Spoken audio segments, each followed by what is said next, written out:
My hair's, I did just get out of the shower. My hair's all wet. All right. So what I was saying before is I'm going to do a Hebrew word breakdown on Amet, which is truth, and Ruach, which is spirit or wind or breath, coming from the Father. And this is really in like wanting to focus on coming to worship the Father in spirit and in truth, because both are really important. And this is kind of like, I don't want to say this is a difficult stream like thing for me, just but it's a little bit of a confessional. Like for me, it's nothing serious or crazy, but I present myself to this mishpacha, to this family, as a teacher, as a leader, somebody who has some even like, I guess, authority, I guess. I have a hard time even saying that. But just being over a group of people that I want to be sure that I am not presenting myself in a manner that is not authentic. And I was really convicted of some things on day 7 of our group fast, like just really doing a lot of reflecting that day and realizing that there was some leaven in my own life, like some leaven inside me that like I could not let that be within me without bringing that to you guys. Like if I am presenting myself as a teacher in the public light, I have to bring my confession to the public light as well. So not saying that everybody has to like have a private YouTube or a private Zoom call for bringing things to the group, but I feel I have to just because that's how I present myself. Um, I like just wiped lotion on my face and I think I got some in my eyes, which is just extra fun. Anyway, so part of, I guess, this also ties into Bobby's dream. So I don't know if you guys saw Bobby's dream that he put into the chat. What's really, really interesting is when he put it into the chat, I didn't like, I read it, and normally, like, I'm really good with dream interpretation. It's something that the Father has allowed me and graced me with the ability to do in the past is finding that spiritual meaning for dreams. Oh, honey. Bobby. All right, but listen, you got that lollipop because I need to have this call, okay? Hey, Eddie. Took me a while. Hi. All right. If I give you this, will you go? No, please don't. Please don't. Be thankful for what you get, okay? Thank you. Um, Anyway, Bobby had posted this frame and I didn't like I read it and I was expecting to have some sort of like spiritual feeling about some type of meaning. Didn't have anything. So I just basically like out of sight, out of mind, scrolled on, didn't think anything of it until this really deep time of conviction and introspection of the Father showing me ways in which one, I wasn't keeping my word in things, and two, like hypocrisy and things within me that do not go well. And so when Bobby, just to kind of the part that matters to me in Bobby's dream is he was fishing and he kept fishing up dead fish. And the last fish that he caught was an ancient fish, and on the back of it was a map. And in that moment of my like real deep introspection of like really feeling conviction for this hypocrisy, it was like the Ruach like slapped me across the face of like, you're the dead fish if you don't deal with this. Like you're gonna end up having a map on you that helps other people and guides other people, but you yourself are gonna be dead. So I can't claim for sure that that was the meaning for Bobby's dream, but it like it was completely out of my head until I was really looking within and realizing like because of who the Father's made me to be, he's going to use me even if I'm dead. And that's really scary. Like, I don't want to be somebody that is dead on the inside and helps other people find truth or find the path to the Father. So I experienced a little bit of that during this fast, basically. So, um, I think this confession, I guess, is more so related specifically to the fasting group. Because during this fast, I was kind of leading it. I was the one, writing the things every night to kind of get people like focused on certain things. And then I really just, I guess, made my spiritual condition almost the last priority during this fast. I found myself being super distracted and like doing everything I possibly could to keep my mind off of not being hungry. And so going without food was super easy. Like I didn't have any weakness, any brain fog, it was so unbelievably easy. And I just kept myself super busy. And but because it was so easy, my spirit wasn't in it. Like I really just was going through the motions. And like by the time that I tried to sit down and would try to do those breathing exercises or things that I was recommending for you guys to do, it was like 11:30 at night, and it was just like my head and my heart, and it was just like the last, like during the fast I should have been giving the Father extra portion of me, but during the fast I was giving him like the very last little bit of me that I had. And so towards the end of the fast, like I ended up breaking the fast early. So the evening of the sixth day, and not thinking anything of it because other people were, breaking their fast early. And like I was just justifying it with all these different things. And the Father really convicted me of a couple of different parables. Like I have conditioned myself to fast. It's not difficult for me to fast. I was not struggling, but yet there were people that were, doing this fast who haven't really fasted before, and even doing one meal a day and committing to it, and sticking to their word and giving up sugar. And the parable of the widow giving the two copper pennies versus like the Pharisees that like threw in the big offerings. Like I was like, okay, so here I am having conditioned myself to fast for 7 days without a problem. And then there's people over here struggling and really putting their heart into it. And so when I ended up breaking the fast, it wasn't even because it was difficult for me. It wasn't because I was hungry. It's because my heart already wasn't in it. And I didn't even really fully see that. Um, and so when we did our last Sirach study in chapter 5, it talked about having um, your faith be solid and like your word be solid as well. And so I realized that like because I wasn't like in that moment, my word was basically brought to nothing. Like I said that I was going to do this 7 day fast. I said that I was going to commit to 7 days no food and then 3 days fruits and vegetables, which I just threw out. Like my heart wasn't in it. Um, so yeah, like it's nothing super, super big, but I basically like made the fast something that could have been really transformative and really good. And I basically just gave it the very last bit of me while I was also like encouraging you guys to put all your heart and soul into it when I wasn't myself. And so that is something that really bothers me. Um, and so I'm coming with all of this while also having worked through the shame and the guilt of like presenting myself in one way and not being the same person.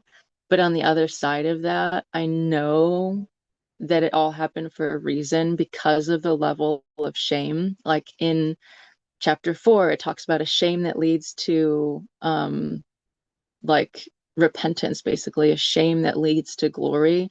And so the Father allowed me to walk through this experience.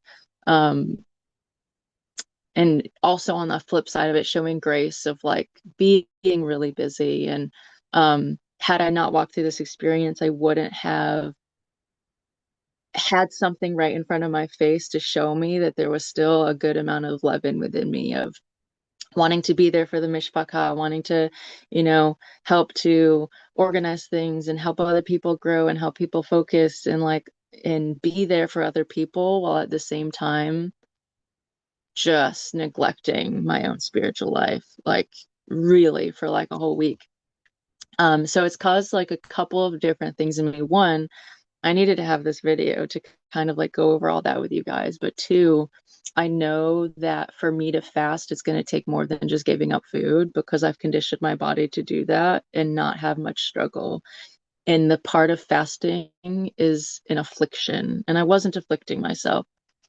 Um, and so part of this affliction is for me is going to look a little bit different of really disconnecting, giving up things like I'll probably go to one meal a day, while on vacation or something, or do some element of keeping my body submitted, but also like uh not being connected to the group and needing to be constantly on it and having this position of, I don't know, authority and management and leadership and stuff for a section of time because it takes a part of me of like I know I need to go into the secret place to really get that leaven out.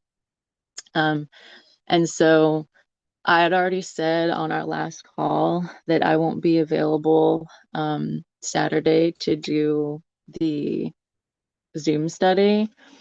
And I think looking at the calendar, it might even be 2 weeks. So we're driving Friday through Saturday, and then we're coming back the following week. So we will likely be driving next Saturday as well.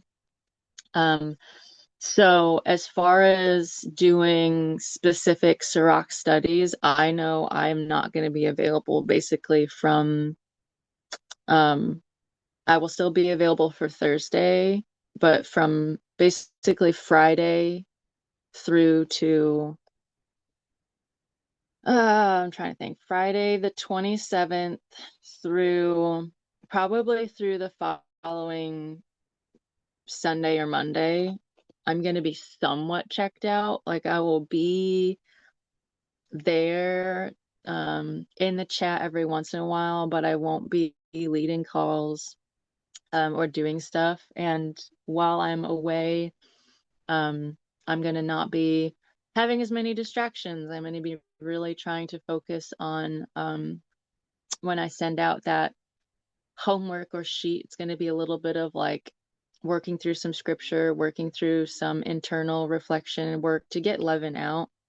I'm going to be taking that a lot more seriously and really focusing on prayer. That's something that the Father was convicting me on of like, the fasting should have been met with more prayer, and I barely made time for it. I mean, I was just so focused on the physical fast of just going without food and distracting my brain with all these other things. I was out and about doing things, and it's like that's the exact opposite way that I should have been handling the fast. So, anyway, that's pretty much it. Nothing like super crazy or scandalous, but for me, it's really important that I don't um keep myself as a teacher or a leader in any capacity in this group if I'm not if I'm presenting myself in a way that's not authentic. And I was for the last week. So um that's that.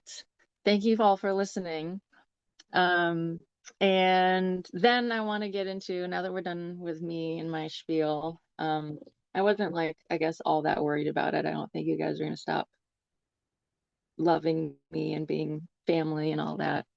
But it's important for me. So thank you for listening. So with all that being said, um, I am returning within myself to a spirit like Psalms 51 is like really ringing true for me right now. Like create a clean heart in me, OriYah. And so I'm gonna do a whiteboard and we're gonna work through the word Amet, and we are gonna work through the word Ruach. Um, and just as something fun to do because I love doing Hebrew word studies and it's better than me talking. Um, all right. And I guess while I'm doing the whiteboard, if anybody has a question or anything, I'm not going to be able to see it. So you guys can just like unmute your mic or Haley can let me know if someone's raising their hand or something. I don't know. All right. So we're gonna first do Ruach, I guess. Getting my pen.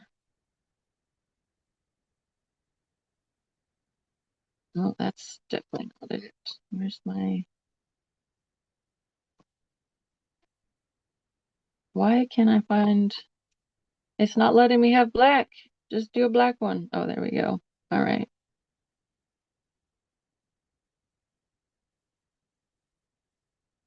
All right. Ruach, which is spirit, wind, or breath, like the breath of the Most High, the breath of life. Um, in the Paleo, it is Resh, Wav, and Chet. Oh, that did not go well. All the way over. There we go. Chet. And in the modern Hebrew, Resh. Oh, that's a bit too much. Wav and Chet. I'm going to move this up.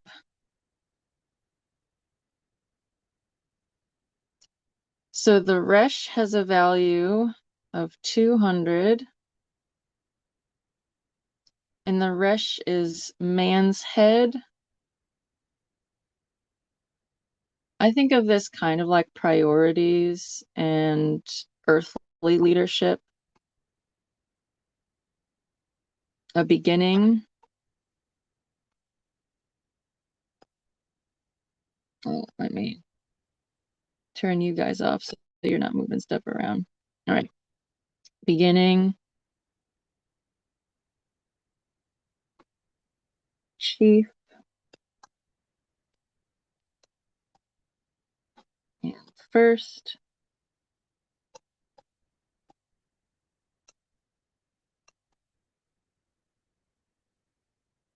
Six is the Wa,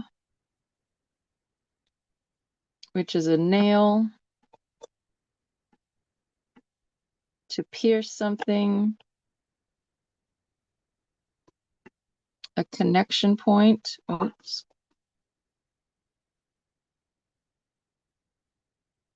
One day I'll get a stylus so my handwriting is not so bad, but I'm literally writing with my finger on the tablet screen. So connection point or a hook. And then Chet is 8. Did you know that there's a text feature on I option? found that at some point, and yeah, I have to figure that out.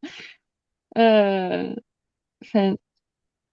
Oh, I forgot my N. Fence, wall, separation. Okay, That's called a so chet, this, right? huh? That's called chet. Chet? What's Oh, the letter Chet. name? Chet. Let me, I guess I should write them out for you. Hold on. So we have Resh is right here. So Resh at the top. Wav is right here. And Chet is right here. All right. And then we're going to do our maths. So 200 plus 6 plus 8 is 214. And we have 2 plus 1 plus 4 equals 7. So the 7th character of the Aleph Bet is actually Zion.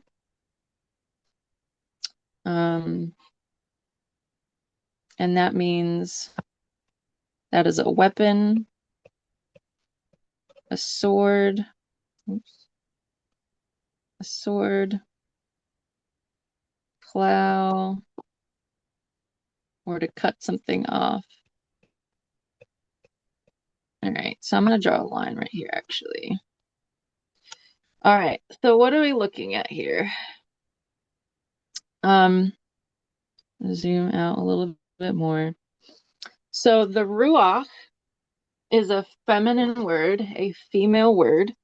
This word goes before all 7 of the Ruachath, or the spirits of the Most High. So Ruach Chokmah is the spirit of wisdom.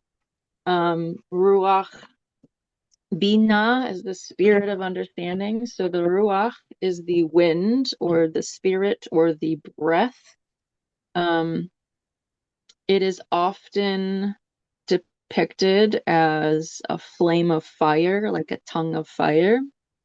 So we have Resh leading the way. Let's see if I can get my highlighter here. So Resh is here and here. Resh has a value of 200.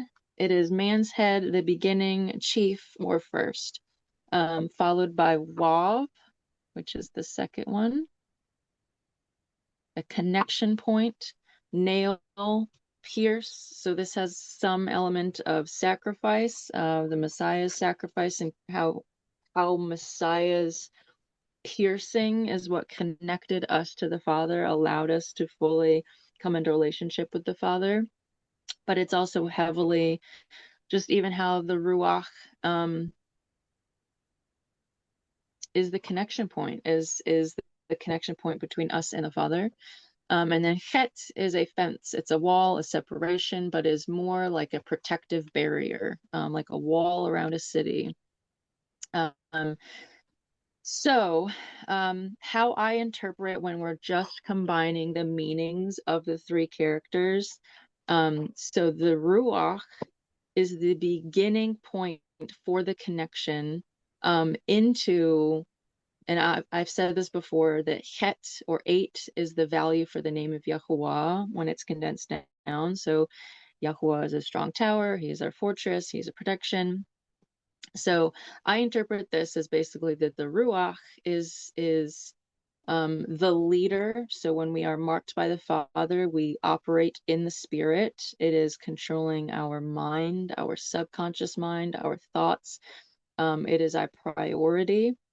So it is the leading point. It is the connection point between us and the Father, between us and even in this reality. And then the connection to, again, that 8, that Father.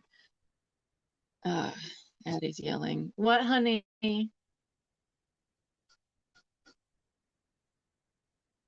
Yeah, honey, what? Maybe with lunch. Can you wait a little bit, please? Please just listen. I'm still on this call, okay? I will get you some of those with lunch, okay?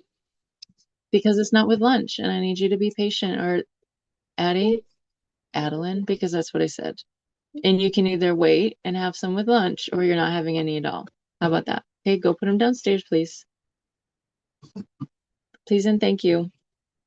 So what's interesting is when we add the numeric values, so we have Resh, Wav, and Ket, 200 plus 6 plus 8, and we condense them down, coming into Zion, it means that the Ruach is also a weapon, a sword. It is not even though it is a feminine word, it is not a weak word. It is a very powerful word. The Ruach is that purification fire, that tongue of fire. Resting on the heads, it's purification.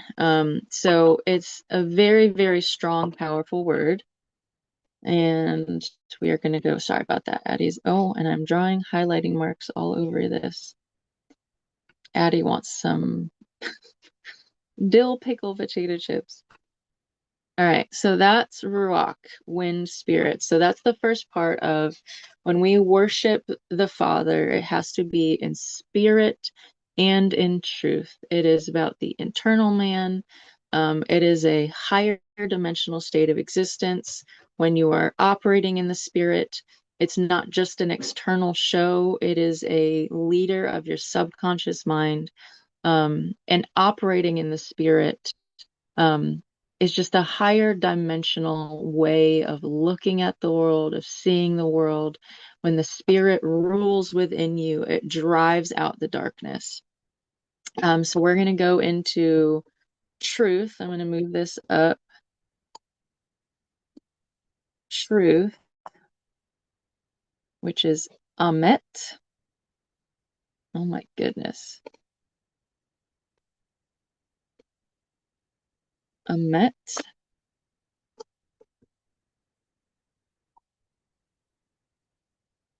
In Paleo Hebrew, we have Aleph, Mem, and Tau. In modern Hebrew, we have Aleph, Mem, and Tau. I'll remember to write out the characters. So, oh my goodness. Aleph has a value, oh boy. Aleph has a value of 1, and that is head,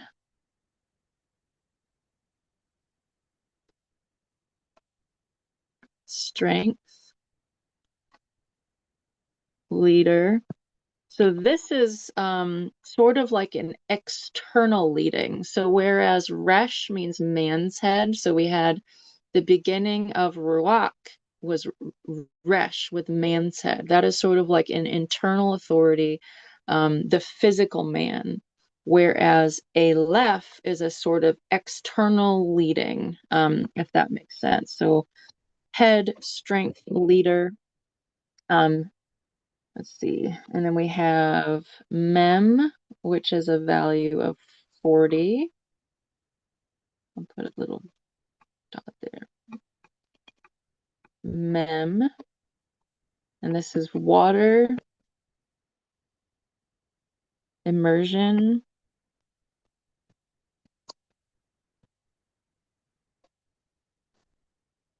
blood, and chaos. That's kind of sounds bad.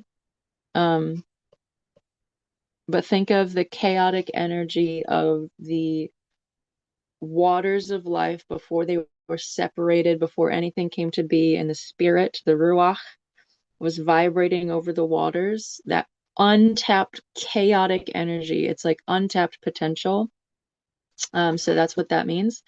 So Mem is 40, and then we have Tau, which is 400. It is the very last character in the Hebrew alphabet. And that is a cross. In the pictographic Hebrew, so this is Paleo up here, and this is modern. But in the pictographic Hebrew, I'm going to draw that in blue. The pictographic Hebrew is actually a cross. So if people try to tell you that the cross is pagan, like it's a modern teaching and it's not accurate. So the cross, covenant, a mark, a sign. Think of a sign on your forehead, a mark on your forehead. So I'm going to move this up again, get a little smaller. Oh my goodness. Our rock is going to be real small by the time I get to the end of this. That's so funny. All right. So we have Amet, Aleph, Mem, and Tau. Let's do our gematria calculations. So we have 400 plus 40 plus 1 is 4. 4, 1. When we add 4 plus 4 plus 1, it comes out to 9, which is Tet. So the Tet can look like this. in paleo, or say if I can draw it, this. That's not very good. That's going to have to be good enough. Or that in modern. Tet is a basket. Think of like Noah in the basket on the river. It can be a womb. I honestly love Tet as a character and what it means. So a womb, a container. This is something where something is being prepared. So something is kept safe from something else. It is being prepared for something else. So Amet overall, we have Aleph, which is a head, a strength, a leader, the first thing from someone, or something that leads into something else. It is also trying to think of how to bring strength into it. Like the firstborn is meant to be the strength of somebody. Your first fruits, the first 10% of what you have, is meant to be not just the first 10, but the best 10. So the first of what you put out is Aleph. It is the leader, the strength. The firstborn is the leader. It is about like an external leading. And then Mem is that water, immersion, blood, and chaos. There's elements of like the immersion and cleansing in the waters of life. There's elements of being remade with like an untapped potential. And then the Tau, which is the cross, a covenant, a marker, a sign. So I think this is an absolutely beautiful word because it's basically saying that truth, Amet, is the leading thing, the first thing that should be visible, that leads into, so truth shall set you free. Truth in the inward man, truth in the external man, the truth that you bring forth leads to repentance and immersion and being created for something new, which is really interesting because we'll go back to Tet as well. And it is a sign, it is a mark, it is part of the covenant. So we worship Yahuwah in spirit and in truth. So truth should be something that is evident, it is external. It's one of the first fruits that you put forward once you have been immersed, when you are made new and made clean, and it is a mark on his people. So it's really interesting is the gematria meaning. So Aleph plus Mem plus Tau in the numerical values coming out to being Tet. This is a basket. This is a container. This is a womb, something that is being prepared. So when you operate in truth, when you submit to truth, it is a form of a womb that you are being remade in truth, and it should define who you are. It should be a mark on you as a leader, as a covenant, as a sign. But truth itself remakes you into something else. Being given truth, surrendering into truth is a womb and a container to prepare you for essentially having that covenant on you, to being immersed, to being cleansed, and having that be your one of your first fruits being brought forth. So I'm gonna go. We've got I like kept shrinking down, so it's gonna be really hard to see Ruach and spirit contain compared to Amet and truth. I wonder if I can. It's probably fine. So to operate in spirit and in truth has an element of having your internal man, the internal leading, the internal guiding, your subconscious being being led by something other than yourself. It is the Ruach. It is a fire, a flaming sword. So when you have the Ruach sitting in the proper place within you and you're birthed in the spirit, this flaming sword is present within you. It should turn, it should allow you to operate and to see things clearly and to deny the working of the enemy. And so it is a sword for the believer to operate in this reality in confidence and safety. You have a weapon against the enemies of this darkness, the principalities of this world, to be born of the Spirit. And it is that leading, it is that first thing within somebody. It is that connection point between us and the Father. And by dwelling in the Spirit, the Father surrounds us in this fence, this separation, this wall. It is a protective barrier to be in the Spirit because we live now in the Spirit, not in this world. We are dead to our flesh. And the powers of this world has no power against us. And so then again, back to truth. It is the first fruits. It is the external show. It is a sign, a cross covenant on his people. It comes from being immersed, being reborn in the spirit of life, in that womb of truth to basically bring forth truth in this external reality, that you have the spirit within and truth within, and truth should come out and be a leader in what you bring forth in this world. And so that's something that's super important to me. I'm ending that now.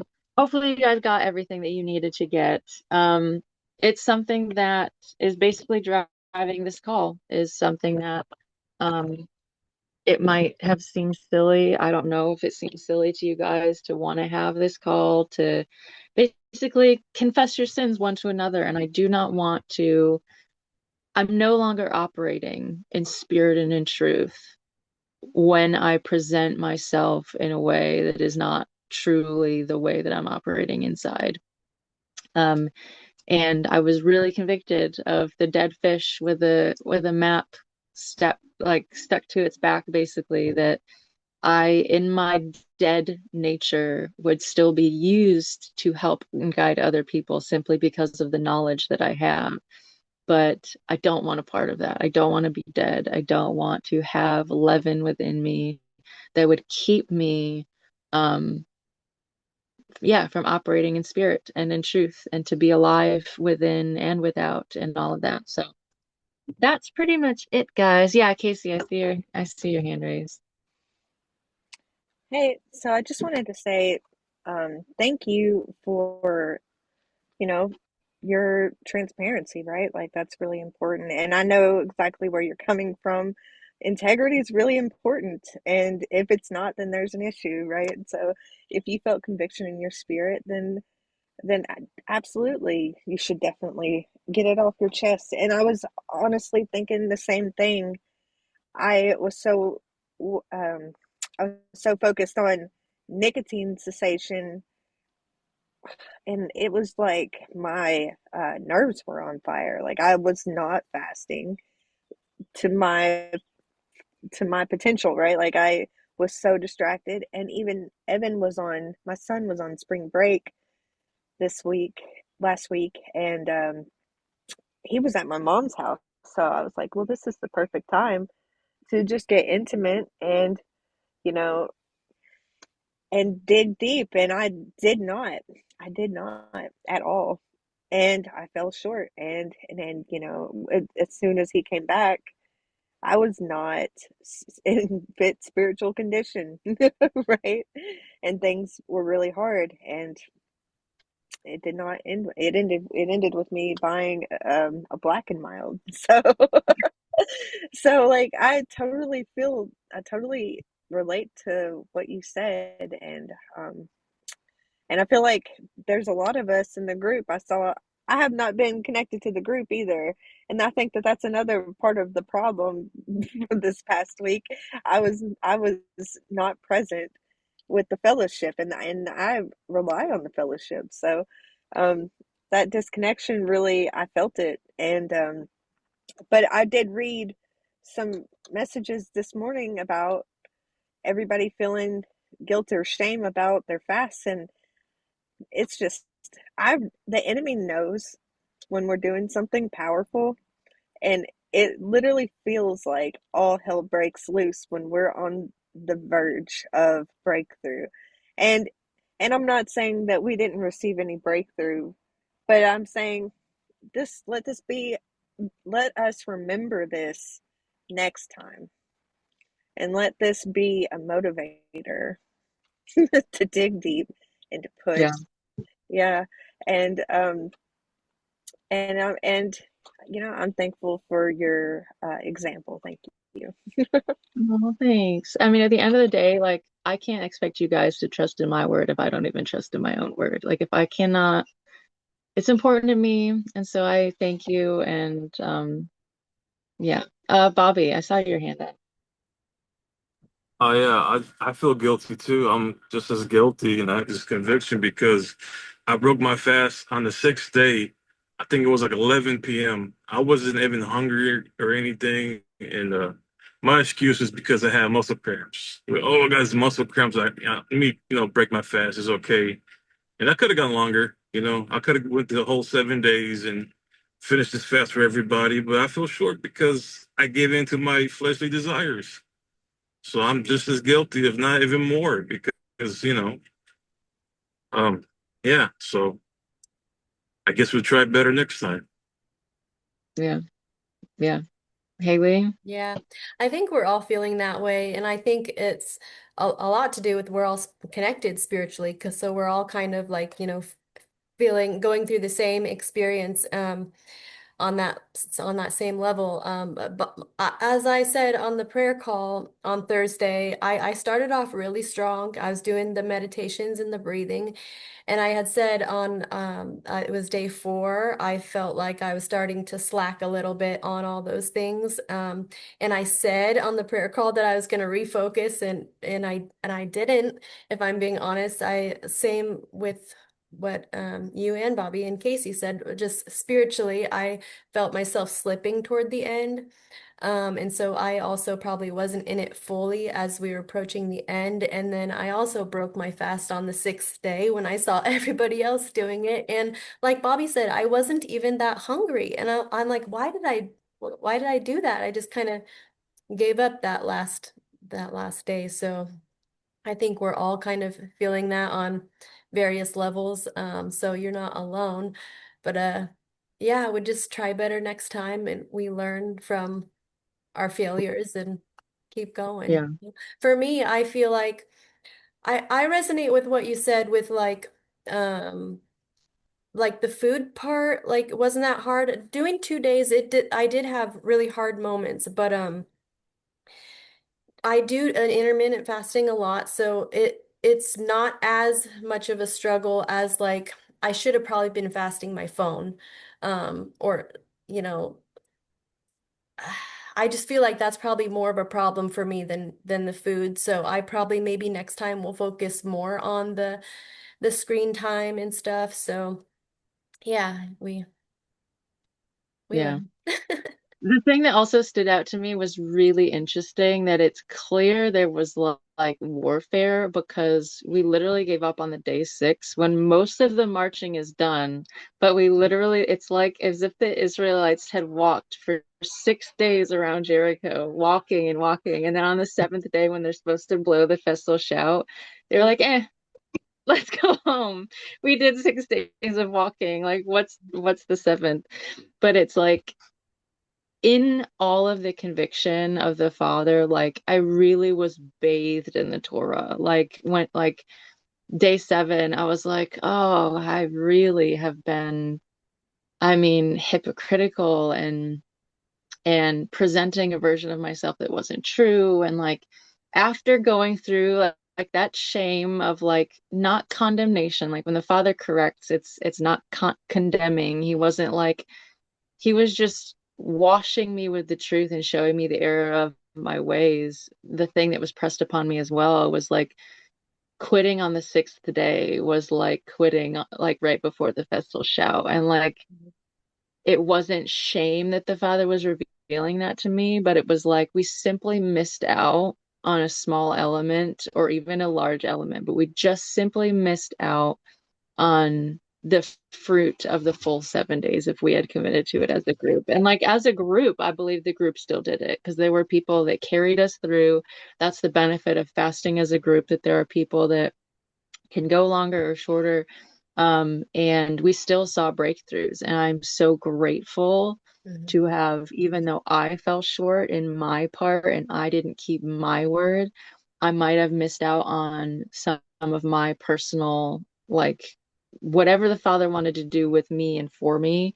Um, I really feel like, honestly, that introspection and the correction was part of my breakthrough of like something that I really needed. Had I not had that experience, I wouldn't have had the mirror. But I'm so grateful that the Father still showed up and did things for those who did have their heart and mind and soul and strength in it.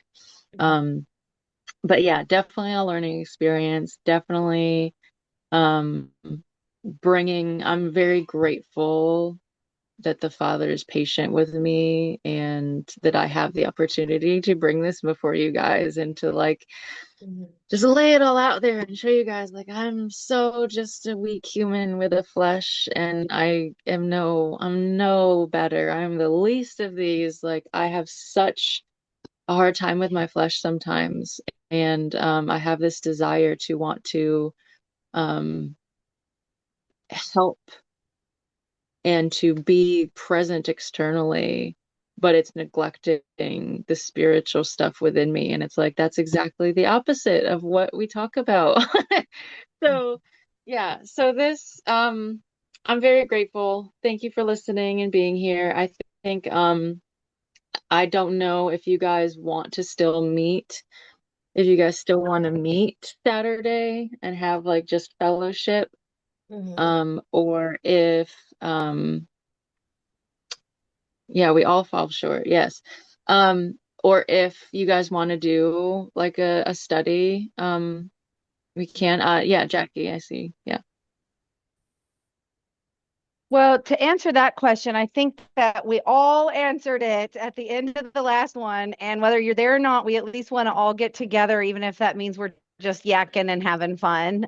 So just, I think, whatever. And I'm also happy to help structure organize that meeting too, if you want me to. But definitely cool if not, just if it's needed. But I wanted to kind of maybe speak on a little bit on just maybe what the group has spoke on just a little or for you. I kind of made some notes. And the very first thing that I just really feel heavy to share with the group is um, I definitely believe that this is a really great experience for our mishpacha. I think that having an opportunity to try to go out together and do something together and then experience through it and then fail, I guess we can say, and then be open and transparent. The transparency in leadership is extremely necessary. It helps us know that it's okay that if we fall short as well. And so there's empowerment and encouragement through that. And so just more reasons why we love OriYah and appreciate your leadership. And so thank you for that. I really felt heavy in my in this my spirit there where 2 Timothy 4:7 says like to finish the good fight. I have fought the good fight. I have finished the race and I've guarded the belief. In that is that spiritual endurance there, which requires his heart being in the forefront of it and everything that we do. And I think that this fasting too was a little bit of an example of where we can come out with the good intentions on trying to follow rules, even too, and go put a work into practice where we can miss a little bit of what um, its intention is. And so just even the fact that we're fine tuning what we're doing, I mean, I think that that's get digging into our inward parts. It's a very beautiful thing. And for our first fast together, which if you guys want to know, honestly, I actually felt led not to fast, but to be a part of you guys and still be praying with you through it and stuff. It was kind of weird. I told Tina about it. I don't get it either, but I still have a fast coming. But anyway, but yeah, it was still together, and I think it's something that was necessary for us all to do together. And I just appreciate everybody's willingness to be open and vulnerable through it. And just come together even more. And that's the beautiful thing of what was created that the enemy just didn't get to steal because of your phone call today. So great job. Oh, yay, absolutely. Like, thank you. And that was I spoke to Bobby a little bit yesterday about it, like just talk to him about his dream and how I really felt that part of the dream speaking to me. And like, basically, in coming full circle of dealing with the shame, wrestling with it, and realizing at the end of all of this, part of the reason that I had to do the call was to basically share the experience with the mishpacha and to show like that we're all like on the same level and what the correction from the father looks like. And it's not really shame and guilt and being dragged down, but it's a shame that leads to like, I know the father has something so much better, and like learning and being corrected, and the rod and staff that comforts me is so precious to me, because there have also been times in my life where the Ruach has tried to correct me and I've had a hard heart and I've not heard that voice. And wisdom has felt more mocking versus when we have that Ruach that is just okay to not be perfect and to be able to be humble. Like, I'm not like, that might sound, I'm not trying to pat myself on the back that I'm just so whatever, but like, being able to just deal with that discomfort of this call of being like, you know what, guys, I was presenting a version of myself that wasn't even truly authentic. And like, that's the real me. Like, it just even allows the father to show what it's like when he's correcting. And it's not shame and it's not condemnation, but it's like, I just have something better for you. And it always leads us into greater intimacy. And like, even since I had that call with Bobby yesterday, like, my spirit has felt so much lighter of just this knowing of coming full circle, that I'm going to release this burden. It's no longer going to be weighing me down, and I'm then free to go forward. And it's like a clean slate. Like, when we repent, the sins are gone. They're washed clean. They don't have any bearing on us anymore. And so just feeling so much more weight of like promise that's coming and stuff like that. So I'm very grateful.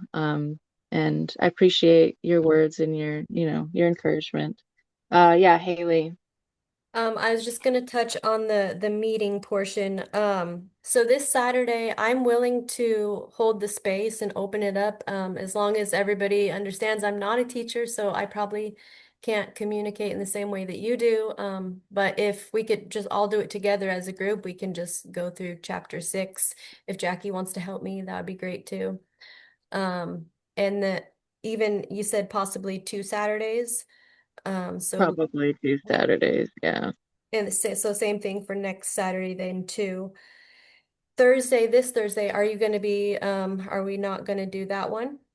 No, I will be here Thursday. We're Oh, not leaving till early Friday morning, so I'll be here for our Thursday study. I'm not exactly sure what it is yet, but I will be here for it.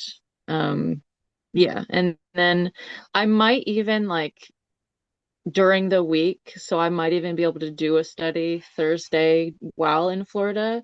It's just not going to be possible. Oh, hi, Jackie. It's just not going to be possible while I'm driving, basically. But while we're in Florida on like the Thursday morning, I might be able to do another something. Um, I mean, even if people wanted to do a chapter of Sirach one of those days, we could. I just have a feeling that keeping it on Saturday might be preferred. I don't really know. Yeah, Jer. Yeah, sorry I'm about an hour late, and I didn't want to misunderstand anything, but are you able, Araya, to just summarize what you were calling about, like in just a minute, so it doesn't take up too much time? I'm sorry I was late, but that would help if I could hear from you. Yeah, it's What okay. was I the mean, it's point? going to be recorded. Okay. There's a whole lot of it, but just to summarize, basically, the seventh day of the fast, I had been feeling really convicted about breaking my word. Like I said, I was going to do 7 days no food, and then I was going to do 3 days after that with fruits and vegetables. And basically, the justification in my own mind and the lack of really afflicting my spirit that had my heart in the fast, like it wasn't there.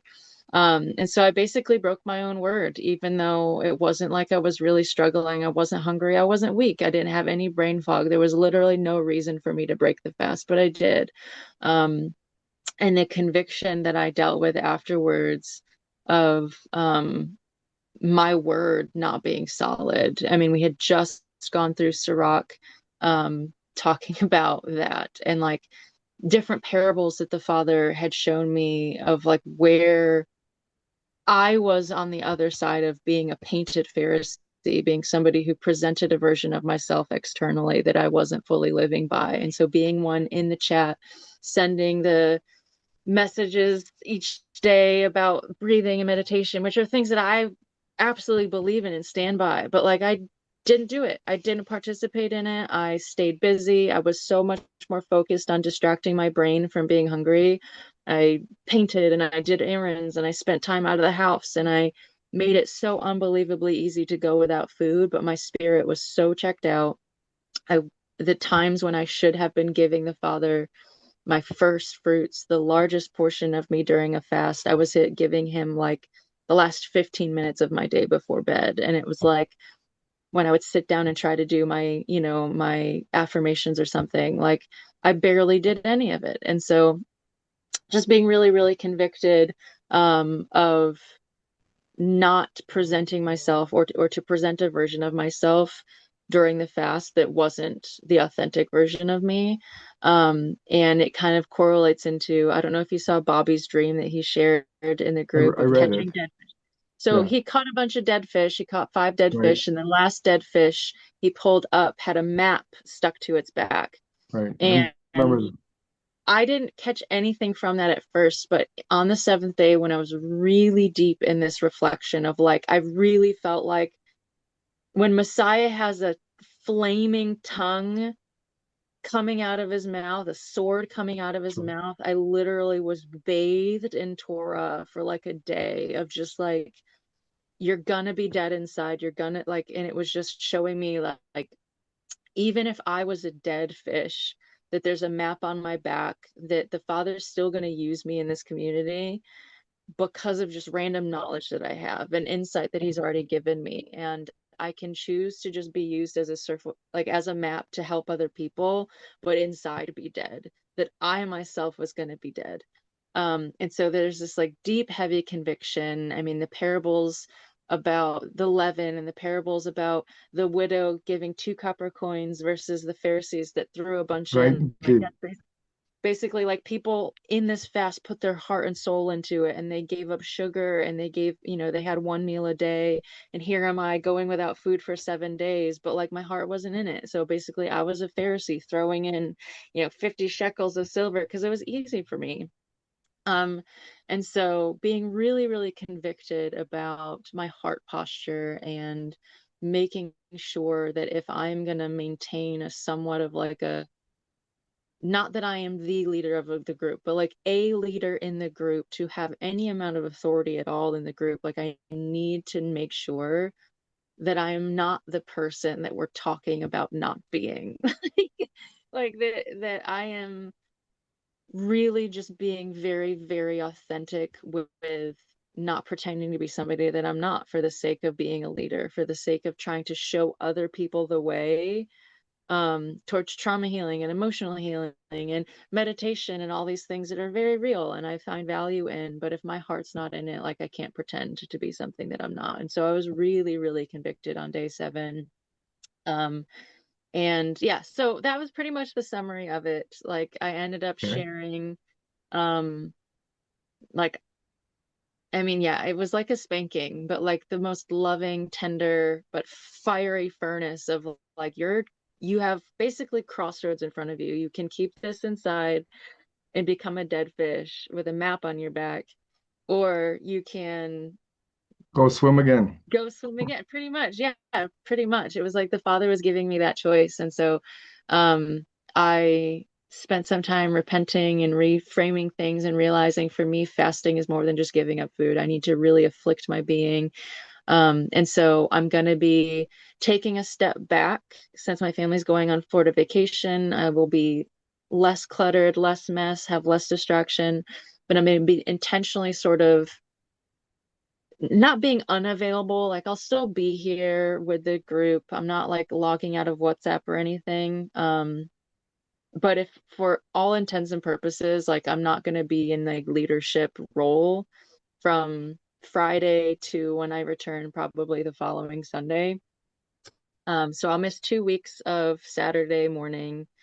And yeah, so it's just for myself. I know I need to disconnect from my external responsibilities, from trying to lead anybody, from trying to be a teacher. I need to really just make sure that, like, for me, it's going to be so important to leading up to Pesach to get the leaven out of my home, out of my Even the home. strong grow weary, right? Yeah. And so that's I that's mean, for me. It's like the Father's really showing me that like I've been on this journey. I know all the things, but I still have leaven inside. I still have parts of me that I need to excise in preparing to celebrate Passover. And so I'll still be here. I'm still going to cook my lamb in Florida, and I'm going to make unleavened bread. And so we'll still be able to probably have our um, unleavened Feast of Unleavened Bread gathering on, I don't know if it's Wednesday night or Thursday night. I have to look again. I kind of keep getting it confused. But one of those evenings we'll have, or during the day or something, we'll have a call and we'll, drink some juice or wine, and we'll have some unleavened bread, and we'll maybe go through our homework that I give you guys, hopefully in the next couple days. But it'll be like working on some traumas and repentance and forgiveness, and um, getting certain things out of our lives to represent getting the leaven out of our homes. So I'm guessing that's something that we'll do together on that call. So just be prepared that we're going to be potentially getting real vulnerable for this feast of unleavened bread, because yes, we're going to have unleavened bread, but we're really going to be feasting on removing that leaven from our own lives. So this is my, I guess, precursor to it of I have to be willing to show you guys the leaven in my own life and in my own heart, and my own weakness as a human, if I expect you guys to be that vulnerable. So that's pretty much it. And then we did a Hebrew word study on Ruach and Amet, so spirit and truth. So that's something that I was very convicted of I need to operate in spirit and truth. And so we did the Hebrew breakdown of Amet and Ruach, which I thought was oh, pretty cool. But yeah, that's I'll pretty have much it. to listen to the first part then if it's recorded. I guess that's why I'm still fasting. I'm still going because got a lot of leaven in my body, I guess. So Yeah, don't know yeah, just don't know yeah. how long this is gonna go, but I have no plan on stopping anytime soon. So Oh, that's awesome. You're holding strong, which is great. but it's like you said, it really isn't hard. Yeah, Like I mean, I don't mean to belittle anybody that doesn't do it, but when you get to a certain point in this, because mine's just water only, right? yeah. And I said the reason I did that is because it's so simple. You don't Hmm. have to wrestle with, oh, well, can I have just a little bit of this or a little bit more? I just make it simple for me because I like simple.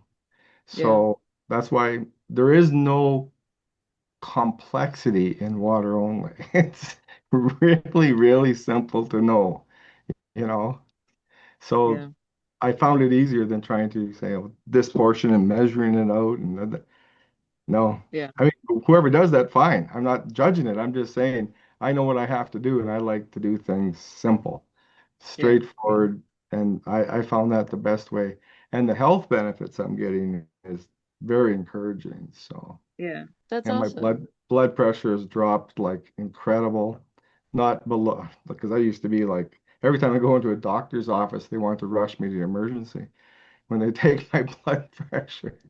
So and I was on uh, medication because one year on April 1st, I fell off a ladder here. Well, the ladder tipped over. I said I never fell off the ladder because I rode it all the way to the ground. So I didn't technically fall off the ladder. And I cracked my head against a curb. And I had to have ambulance take me into the hospital and to Calgary. This is I've been hit in the head so many times I lose count.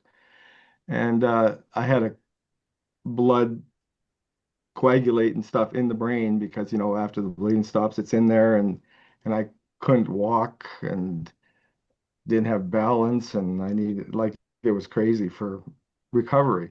And so part of the treatment was blood thinners and things to break this up. And so they put me on high blood pressure medication. So I took it for a while to help clear this all out. But I mean, now I can stand on one foot and put my shoes on and put up, and like I mean, actually, when I got out of the hospital, I went and climbed that same ladder and did what I was going up to do because I was so mad at myself because it was so avoidable. I've been in construction for 40 years and I just dumb. And I tied it off and I went up and did it just to prove a point. Like, get out, you fall off the horse, you get back on it, right? So I did that. So I don't like the idea of having to take blood pressure medication, but I did it because I was just being reasonable. Like, okay, I've had so many scans and stuff, and I've had multiple head injuries where I lost my hearing. I was in coma for 3 days, all kinds of stuff. So this is again the health benefit going back to this Yeah. fast. It's just I'm shedding pounds, and it's all like my body has been on autophagy. Is that how you say it? For like 7 days, just nothing but. And so I know this is getting released. And I know you mentioned about, the toxins and stuff in the eyes, and I told you I'd watch that, and my eyes, it's not happened. So I just want to keep shedding the weight. And there's a lot of other stuff I could share about the insights and spiritual things about it, but I don't want to take over the call for that. But I will at some point because I've really got lots I could probably share with people about this little journey, and I'm still going. So anyway, but thank you for sharing what this was called. But I was sorry I was late. I just saw the thing and I went, oh my goodness, it's an hour past the time. So I just jumped in here. But thanks for That's sharing. okay. Yeah, yeah, you're welcome. But yeah, I mean, I guess we'll end the call because we pretty much accomplished everything that we set out to do. Thank you. And thank you, Haley, for making yourself available for this last minute and everybody. And I will finalize what I can finalize with my own schedule when I can and figure out the things that I've committed to on my end with like the homework and stuff like that. But yeah, I All guess that's it. End the call. right. Shalom, shalom. Shalom. Love you all. Bye. Love you. Bye. Thank you. Bye all.